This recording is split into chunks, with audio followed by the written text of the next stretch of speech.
अक्सर ये मानते हैं कि इंटरनेट या आज का जो आर्टिफिशियल इंटेलिजेंस है वही मानव सभ्यता को बदलने वाली सबसे बड़ी तकनीकें हैं। हाँ, आज के समय में तो यही लगता है। बिल्कुल, लेकिन क्या हो अगर मैं कहूँ कि आज से हजारों साल पहले मिट्टी से निकले एक साधारण से धातु के टुकड़े ने इंसान की पूरी राजनीति को, मतलब पूरी की पूरी व्यवस्था को ही बदल कर रख दिया था। सच में, उस एक धातु ने ही टैक्स या कर जैसी व्यवस्था को जन्म दिया था। हाँ, और उसी की वजह से दुनिया के पहले बड़े साम्राज्यों की नींव रखी गई। तो आज की हमारी इस गहन चर्चा में हमारे सामने कुछ ऐसे ऐतिहासिक स्रोत और दस्तावेज हैं जो भारत के इतिहास को एक कहानी की तरह हमारे सामने खोलते हैं। और ये कहानी बहुत गहरी है। बिल्कुल, ये स्रोत सामग्री हमें सिर्फ नीरस तारीखें नहीं बताती, बल्कि ये समझाती है कि आज हम जो हैं वो आखिर कैसे बने। देखिए, ये समझना बहुत जरूरी है। इतिहास को अक्सर एक बंद किताब या गुजरे हुए कल की मृत घटनाओं का एक संग्रह मान लिया जाता है। सही कहा। लेकिन इन स्रोतों का गहराई से अध्ययन करने पर पता चलता है कि इतिहास अतीत और वर्तमान के बीच लगातार चलने वाला एक जीवंत संवाद है। एक जीवंत संवाद। सोचिए, बस एक पल के लिए गहराई से सोचिए। अगर किसी इंसान की याददाश्त अचानक चली जाए, हाँ, उसे पता ही ना हो कि वो कहाँ से आया है, उसने क्या संघर्ष किए हैं, तो क्या वो इंसान अपने भविष्य की कोई योजना बना सकता है? बिल्कुल नहीं, वो तो पूरी तरह दिशाहीन हो जाएगा। ठीक यही बात हूबहू एक समाज पर भी लागू होती है। अगर हमें अपनी जड़ों का ही नहीं पता, तो हम आगे का रास्ता कैसे तय करेंगे? तो आज का हमारा लक्ष्य उन पन्नों को पलटना है जो ये नहीं बताते कि क्या हुआ, बल्कि ये समझाते हैं कि क्यों हुआ। और ये क्यों ही सबसे महत्वपूर्ण शब्द है। इतिहास का असली काम घटनाओं के पीछे के कारणों को खोजना है।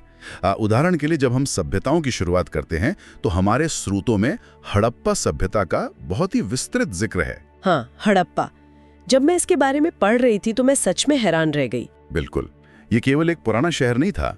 मतलब, जब दुनिया के कई हिस्सों में इंसान एक खानाबदोश और बेहद बुनियादी जीवन जी रहा था, तब हड़प्पा में एक ऐसी व्यवस्था थी जहां शहर पूरी तरह ग्रिड सिस्टम पर बसे हुए थे। ग्रिड सिस्टम मतलब सड़कें एक दूसरे को समकोण पर काटती थीं। हाँ बिल्कुल, आधुनिक शहरों की तरह पक्की ईंटों का इस्तेमाल हो रहा था, जिनका आकार और अनुपात हर जगह एक समान था। ये मानकीकरण, यानी जो ये स्टैंडर्डाइजेशन था, ये सच में चौंकाने वाला है। और इसी बात पर मुझे एक ऐतिहासिक विरोधाभास याद आता है। कौन सा? कुछ 100 साल पहले जब अंग्रेज यहाँ आए तो उनका ये दावा था कि वो भारत को सभ्य बनाने आए हैं। हाँ, व्हाइट मैन्स बर्डन जिसे वे कहते थे। बिल्कुल, ये दावा तो कुछ ऐसा हो गया जैसे रास्ते चलता कोई व्यक्ति किसी बेहद अनुभवी इंजीनियर को गणित का पहाड़ा सिखाने की कोशिश करे। बहुत सही तुलना है ये। मतलब भारत तो हजारों साल पहले से ही एक अत्यधिक जटिल और उन्नत सभ्यता था, जिसके पास अपनी कवर्ड जल निकासी व्यवस्था थी और जो मेसोपोटामिया जैसी दूर दराज की सभ्यताओं के साथ व्यापार करता था। बिल्कुल, उस ब्रिटिश दावे की जमीनी सच्चाई हमारे ऐतिहासिक दस्तावेज खुद ही खारिज कर देते हैं। लेकिन यहाँ एक बहुत ही गहरा सवाल पैदा होता है। क्या अगर हड़प्पा सभ्यता इतनी ही उन्नत थी, अगर उनका इंजीनियरिंग और व्यापार इतना शानदार था, तो वो अचानक गायब कैसे हो गई? वो पतन कैसे हुआ? हाँ, ये सवाल मेरे मन में भी था। मतलब, अगर वे इतने ही समझदार थे तो क्या वे खुद को बचा नहीं सकते थे? मुझे लगता है कि कोई बहुत बड़ा बाहरी हमला हुआ होगा या कोई भयंकर महामारी आई होगी। ज्यादातर लोग यही सोचते हैं, लेकिन हमारे स्रोत बताते हैं कि ये कोई एक रातों रात होने वाली घटना नहीं थी। ये एक बहुत ही धीमी प्रक्रिया थी। अच्छा, तो असल कारण क्या था? असल कारण प्रकृति और व्यापार के बदलते हुए समीकरण थे। जलवायु में बदलाव हुआ, बारिश कम होने लगी और सबसे महत्वपूर्ण, सरस्वती जैसी नदियां अपना रास्ता बदलने लगी या सूखने लगी। ओह, और पूरी सभ्यता तो नदियों के किनारे ही बसी थी। बिल्कुल, हड़प्पा की पूरी कृषि और उनका व्यापार नदियों पर निर्भर था। इसके अलावा जिन अंतर्राष्ट्रीय रास्तों से व्यापार करते थे वे ढहने लगे। इतिहास की सबसे बड़ी सीख यही है कि आपकी इमारतें कितनी भी पक्की क्यों न हो, अगर आप बदलते हुए समय और प्रकृति के साथ तालमेल नहीं बिठा सकते तो आप खत्म हो जाएंगे। अनुकूलन यानी अडैप्टेशन ही सभ्यता के जीवित रहने की इकलौती शर्त है। तो इसका मतलब ये हुआ कि अत्यधिक नियोजित या हाइपर प्लान्ड होना भी कभी-कभी नुकसानदायक हो सकता है। बिल्कुल हो सकता है। जब सब कुछ एक सेट सिस्टम से चल रहा हो और अचानक सप्लाई चेन टूट जाए तो पूरी व्यवस्था ताश के पत्तों की तरह ढह जाती है। सही कहा।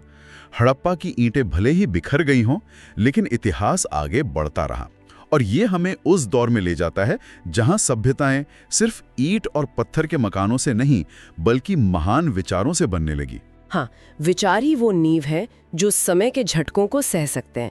हमारे स्रोतों में महान व्यक्तित्वों का जो विश्लेषण है वो ये साफ करता है कि भारत की असली ताकत हमेशा से उसकी वैचारिक गहराई रही है।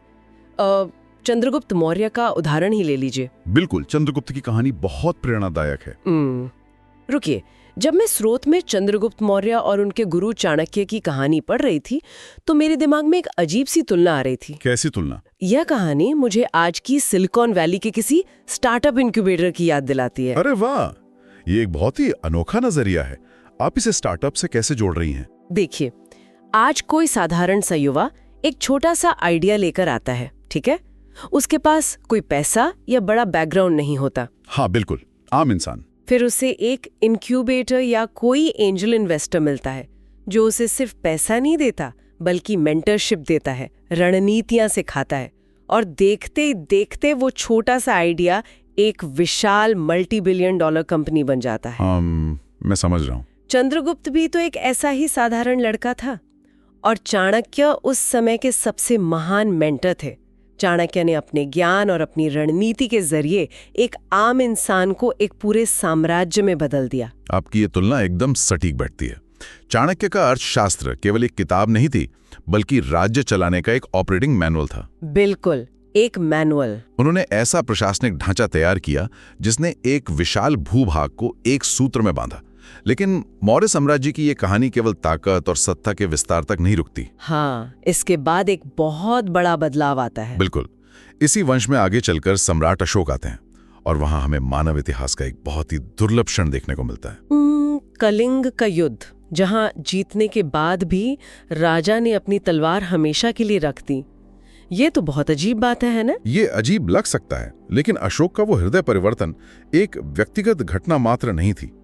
ये एक भू राजनीतिक यानी जियोपॉलिटिकल मास्टर स्ट्रोक भी था। एक मास्टर स्ट्रोक कैसे? देखिए, एक ऐसा शक्तिशाली राजा जो लगातार युद्ध जीत रहा है, वो अचानक भयंकर खून खराबे को देखकर रुक जाता है।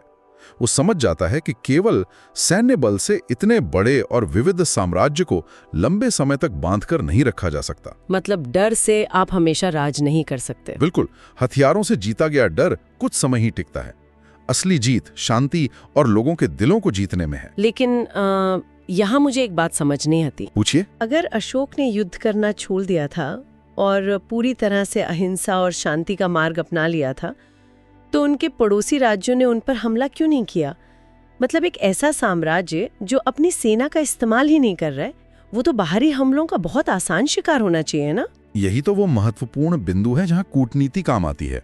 अशोक ने अपनी सेना खत्म नहीं की थी। अच्छा। हाँ, उन्होंने केवल अपनी रणनीति बदली थी। उन्होंने धम्म यानी धर्म और नैतिक नियमों का प्रचार किया। ये एक तरह की बहुत मजबूत सॉफ्ट पावर थी। सॉफ्ट पावर, जैसे आज के समय में सांस्कृतिक प्रभाव होता है। बिल्कुल। उन्होंने अपने विचारकों और दूतों को दुनिया के अलग अलग हिस्सों में भेजा। जब आप दूसरे देशों के साथ गहरे सांस्कृतिक और वैचारिक संबंध बना लेते हैं तो युद्ध की संभावना वैसे ही कम हो जाती है। बुद्ध और महावीर जैसे विचारकों ने जो ज्ञान और करुणा का मार्ग दिखाया था, अशोक ने उसे एक राज्य की नीति बना दिया। क्या बात है। भारत ने दुनिया को ये नहीं सिखाया कि दूसरों की जमीन पर कब्जा कैसे किया जाए, बल्कि ये सिखाया कि अपने भीतर के अंधकार को कैसे जीता जाए। ये सच में एक अद्भुत तंत्र है जहां विचार हथियारों से ज्यादा शक्तिशाली हो जाते हैं। बिल्कुल। लेकिन अगर हम एक कदम पीछे हटें और थोड़ा व्यावहारिक होकर सोचें। हाँ, बताइए। इस तरह के गहरे दर्शन, कला और इतने बड़े साम्राज्यों के लिए समाज के पास खाली समय होना बहुत जरूरी है ना? जाहिर सी बात है। अगर इंसान दिन भर सिर्फ अपने और अपने परिवार के खाने का इंतजाम करने में लगा रहेगा तो वो दर्शन शास्त्र या सॉफ्ट पावर के बारे में कैसे सोचेगा? ये जो महान वैचारिक समाज बना, इसकी शुरुआत कहीं ना कहीं आम लोगों के रोजमर्रा के जीवन से ही हुई होगी। आप बिल्कुल सही दिशा में सोच रही हैं। हम अक्सर महान राजाओं की चकाचौंध में भूगोल और अर्थव्यवस्था को नजरअंदाज कर देते हैं। हमारे स्रोत बहुत स्पष्ट रूप से वैदिक काल की जीवन शैली का विश्लेषण करते हैं। अगर हम शुरुआती ऋग्वैदिक काल को देखें तो उस समय कोई बड़े बड़े राज्य, महल या विशाल सेनाएं नहीं थीं। लोग कबीलों में बटे हुए थे। हाँ, मैंने स्रोतों में पढ़ा था कि शुरुआती जीवन बहुत सरल था। और सबसे अहम बात, उस समय की अर्थव्यवस्था खेती पर नहीं बल्कि पशुपालन पर आधारित थी। पशुपालन यानी गाय और भेड़ बकरियां चराना। बिल्कुल। लेकिन मुझे ये समझना है कि उस समय जमीन को संपत्ति क्यों नहीं माना जाता था। मतलब आज के समय में हर कोई जमीन खरीदना चाहता है, रियल एस्टेट से बड़ा तो कोई निवेश ही नहीं माना जाता। हाँ, आज तो जमीन ही सब कुछ है। तो उस दौर में केवल गायों को ही संपत्ति का असली पैमाना क्यों माना गया, जमीन क्यों नहीं? इसका सीधा संबंध भूगोल और उस समय की तकनीकी सीमाओं से है।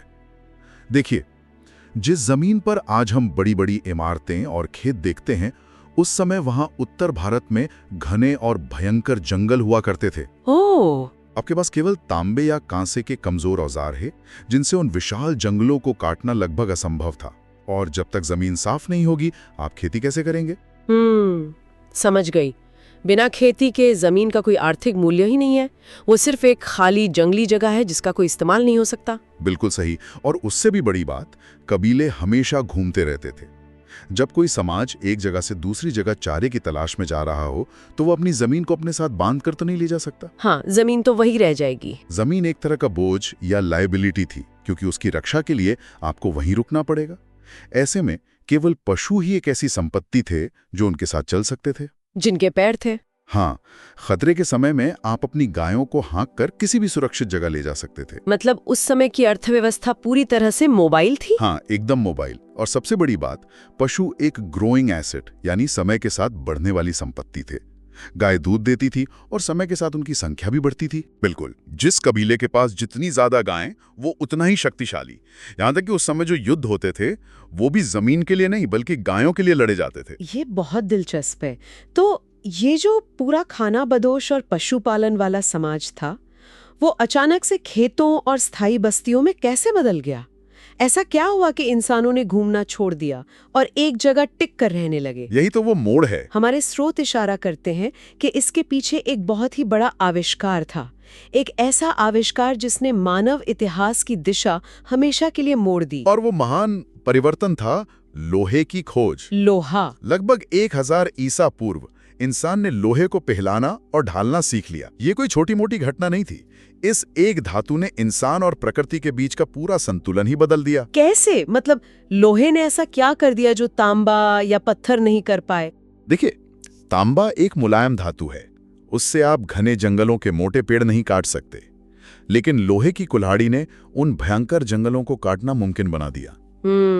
जब जंगल कटे तो जमीन साफ हुई और फिर लोहे के फाल वाले हलों ने गंगा के मैदानों की उस सख्त और बेहद उपजाऊ मिट्टी को चीरना शुरू किया, जिसे पहले कोई तैयार नहीं कर पाया था। ये बात सुनते ही मेरे दिमाग में फिर से एक आधुनिक एनालॉजी आ रही है। बताइए। अगर मैं लोहे की खोज की तुलना इंटरनेट के आविष्कार से करूं तो?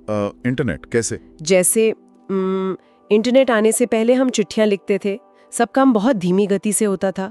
लेकिन इंटरनेट ने आते ही हमारे काम करने की गति और क्षमता को हजारों गुना बढ़ा दिया, इंसान की पहुंच का विस्तार कर दिया। हाँ, ये तो है। बिल्कुल वैसे ही प्राचीन काल में लोहे ने इंसान की शारीरिक क्षमता और प्रकृति पर उसके नियंत्रण को रातों रात ऐतिहासिक पैमाने पर बढ़ा दिया। यह तुलना हालात की गंभीरता को बहुत अच्छी तरह समझाती है। लोहे ने जो किया वो केवल एक नई तकनीक का आना नहीं था, वो एक संपूर्ण आर्थिक क्रांति थी। जब लोहे के हलों से खेती शुरू हुई तो जमीन से इतना अनाज पैदा होने लगा जितना उन कबीलों की रोजमर्रा की जरूरत से कहीं ज्यादा था। यानी अतिरिक्त उत्पादन, जिसे हम अर्थशास्त्र की भाषा में सरप्लस कहते हैं, जरूरत से ज्यादा अनाज का पैदा होना। बिल्कुल। और इतिहास का एक बहुत ही अटल नियम है, जैसी अर्थव्यवस्था वैसी राजनीति। ये बहुत गहरी बात है। जब आपके पास सरप्लस अनाज होता है तो समाज में हर व्यक्ति को खेत में काम करने की जरूरत नहीं होती। अब कुछ लोग कुम्हार बन सकते हैं, कुछ लोग कपड़े बुन सकते हैं और कुछ लोग व्यापारी बन सकते हैं। समाज में एक ठहराव आता है, लोग एक जगह पक्के घर बनाकर रहने लगते हैं। और यहीं से उस व्यवस्था का जन्म होता है जिसे हम आज बहुत अच्छी तरह से जानते हैं, राजनीति और टैक्स। बिल्कुल सही। ऋग्वैदिक काल में जब लोग कबीलों में रहते थे तब कोई नियमित टैक्स सिस्टम नहीं था। अच्छा, कोई टैक्स नहीं था? नहीं, कबीले का सरदार भी आम लोगों जैसा ही होता था। लोग अपनी मर्जी से उसे कुछ भेंट दे देते थे, जिसे उस समय बलि कहा जाता था, जो एक तरह का स्वैच्छिक उपहार था। हाँ, लेकिन जब लोहे की वजह से खेती बढ़ी और सरप्लस अनाज आने लगा तो राजा ने उस अनाज पर अपना हिस्सा मांगना शुरू कर दिया और वो हिस्सा देना अब अनिवार्य हो गया था। यहाँ मैं थोड़ा सवाल करना चाहूंगी। पूछिए। क्या ये महज सत्ता का लालच नहीं था? मेरा मतलब है, क्या राज्य या राजनीति का जन्म केवल किसानों की मेहनत से पैदा हुए इस अतिरिक्त अनाज को लूटने या उसे नियंत्रित करने के लिए हुआ था? सवाल बहुत लाजमी है, लेकिन अगर हम इसे केवल लूट या नियंत्रण के चश्मे से देखेंगे तो हम उस समय की सामाजिक जरूरतों को पूरी तरह नजरअंदाज कर देंगे। वो कैसे? इसे ऐसे समझिए, जब एक ही जगह पर हजारों लोग टिक कर रहने लगे तो समाज बहुत जटिल हो गया। अब आपके पास अनाज के बड़े बड़े गोदाम हैं, उन गोदामों की सुरक्षा कौन करेगा? जाहिर है, गार्ड्स चाहिए। जब लोगों के बीच जमीन को लेकर झगड़े होंगे तो न्याय कौन करेगा? सड़कों और जल निकासी की व्यवस्था कौन बनाएगा? यानी एक बड़े और जटिल समाज को अराजकता से बचाने के लिए प्रशासन की जरूरत थी। बिल्कुल, प्रशासन एक अनिवार्य आवश्यकता बन गया था।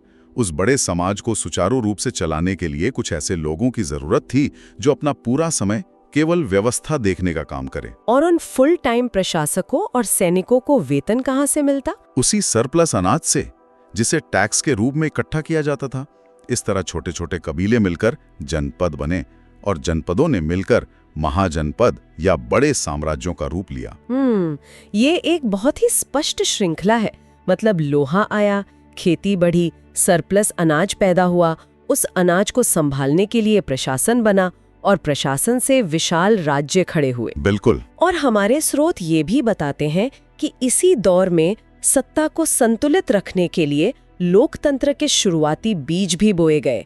सभा और समिति जैसी संस्थाएं बनी जहां लोग इकट्ठा होकर नीतियां तय करते थे। हाँ, ये उस समय के समाज की परिपक्वता को दर्शाता है।